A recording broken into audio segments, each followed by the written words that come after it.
পাবনার ঈশ্বরদীতে জমকালো আয়োজনে অনুষ্ঠিত হয়েছে লিচু উৎসব ও কৃষি বাণিজ্য মেলা ২০২৬।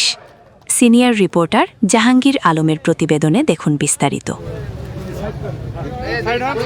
আজ শুক্রবার মীরকামারী আদর্শ উচ্চ বিদ্যালয় মাঠে বসে লিচু উৎসব ও কৃষি বাণিজ্য মেলা ২০২৬।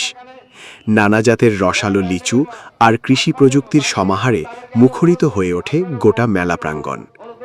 দিনব্যাপী বর্ণাঢ্য এই মেলা ও উৎসবের আনুষ্ঠানিক উদ্বোধন করেন বিএনপি চেয়ারপারসনের উপদেষ্টা ও পাবনা জেলা বিএনপির আহ্বায়ক হাবিবুর রহমান হাবিব। উৎসবে প্রধান অতিথি হিসেবে উপস্থিত ছিলেন বাণিজ্য, শিল্প এবং বস্ত্র ও পাট মন্ত্রণালয়ের মাননীয় মন্ত্রী মোহাম্মদ খন্দকার আব্দুল মুক্তাদির এমপি। এছাড়াও বিশেষ অতিথি হিসেবে উপস্থিত ছিলেন সমাজ কল্যাণ মন্ত্রণালয়ের মাননীয় প্রতিমন্ত্রী ফারজানা শারমিন পুতুল এমপি। এই মেলার কারণে আমরা সরাসরি ক্রেতাদের কাছে ভালো লিচু বিক্রি করতে পারছি।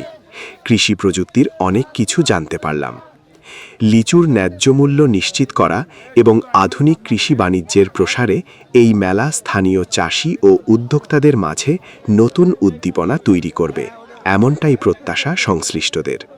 এলাকার সবচেয়ে বড় সংকট যেটা আমি মাঝে মাঝে দেখি, বিগত ৩-৪ বছর ধরে লিচু ধরতো না। এর আগে ২ বছর আগে লিচু ধরেছিল প্রচুর, কিন্তু কীটনাশকের যে ব্যবহার আমরা করি, এই কীটনাশক আমার মনে হয় এর ভিতরে কোনো ভেজাল আছে, যে কারণে একটা পর্যায়ে আবহাওয়ার একটা ব্যাপার আছেই, সব লিচু ঝরে যায়। তার এখানে যদি লিচু প্রসেসিং কোনো ইন্ডাস্ট্রি করা যায় আলাপ আলোচনা করে, তাহলে যে এই লিচুগুলো তখন আর হয়তো নষ্ট হয়ে যাবে না। এখন লিচু ঝরে পড়ে যেতে পারে, কিন্তু এটা যদি প্রসেসিং করা যায়, জুস বানানো যদি কোনো এখানে কোনো ইন্ডাস্ট্রি করা যায়, অথবা এই লিচুটাকে হয়তো এর থেকে ছুঁড়ে সুন্দর করে এটা প্রিজার্ভ করা যেতে পারে, তাহলে এই লিচু পড়ে গেলেও সব নষ্ট হয়ে যায় তা না। এবং এমন সময় আসে যে লিচু আর বাইরে দেওয়া যায় না, বিভিন্ন কারণে, ট্রান্সপোর্টের কারণে, অতিরিক্ত ট্রান্সপোর্ট খরচের কারণে।